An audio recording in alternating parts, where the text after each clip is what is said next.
Ouais, disons, mon message principal est que la médecine connaît une véritable révolution et que les nouveaux acteurs de la médecine vont devoir s'intéresser à des disciplines qu'ils n'ont pas l'habitude, disons, de côtoyer.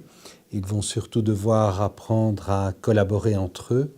Et donc cette collaboration va impliquer, bien entendu, les industriels qui développent les médicaments et les universités, mais ça va aller bien au-delà.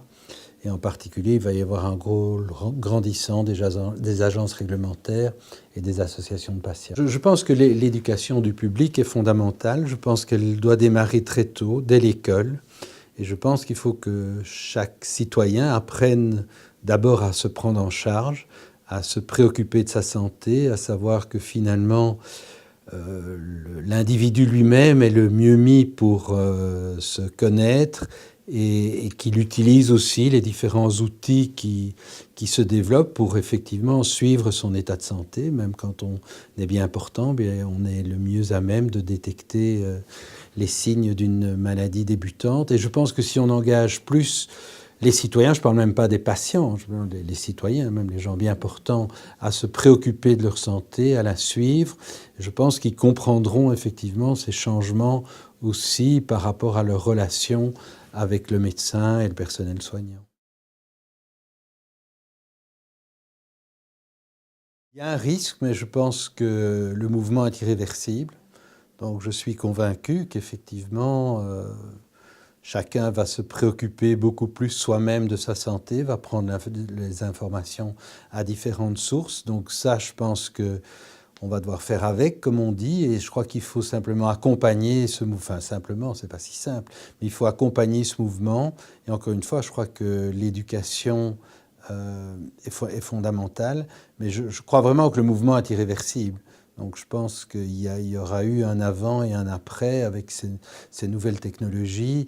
Elles vont être utilisées et effectivement, il faut qu'on s'assure qu'elles soient utilisées à bon escient. Je pense aussi que le rôle des agences réglementaires va être de plus en plus important. Donc je pense qu'il va falloir effectivement encadrer les informations, les sources d'informations et peut-être bon, faire en sorte que lorsque des informations qui ne sont pas correctes sont diffusées, eh bien, il y ait effectivement une réaction des pouvoirs publics qui apporte les corrections nécessaires.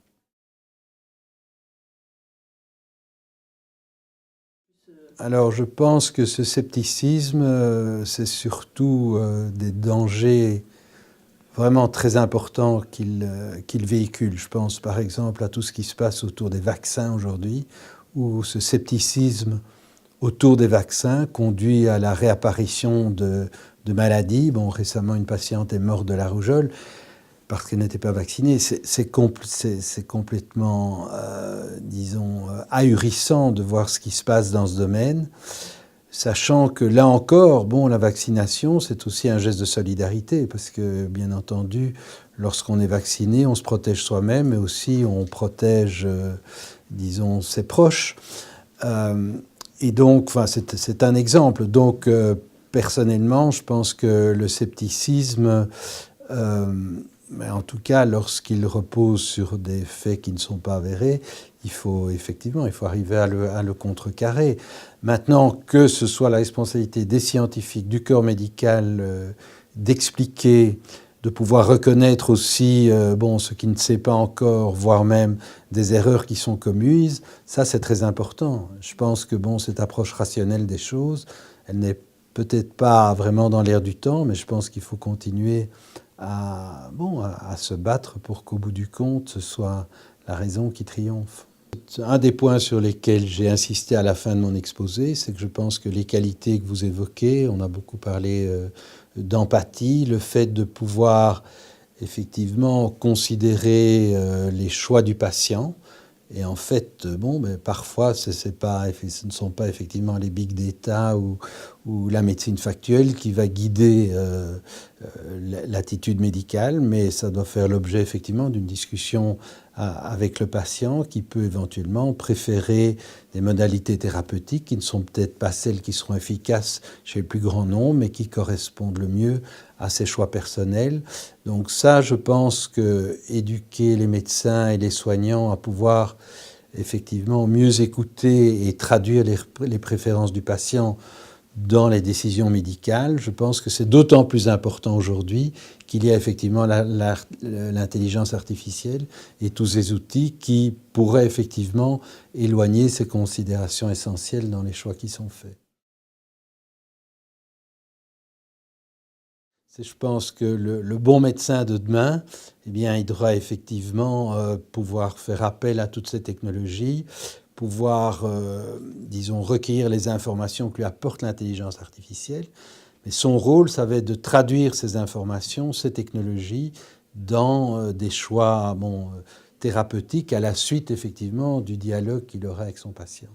Et ça va nécessiter, effectivement, comme j'ai insisté, des programmes de formation des médecins différents, qui vont être effectivement très interdisciplinaires.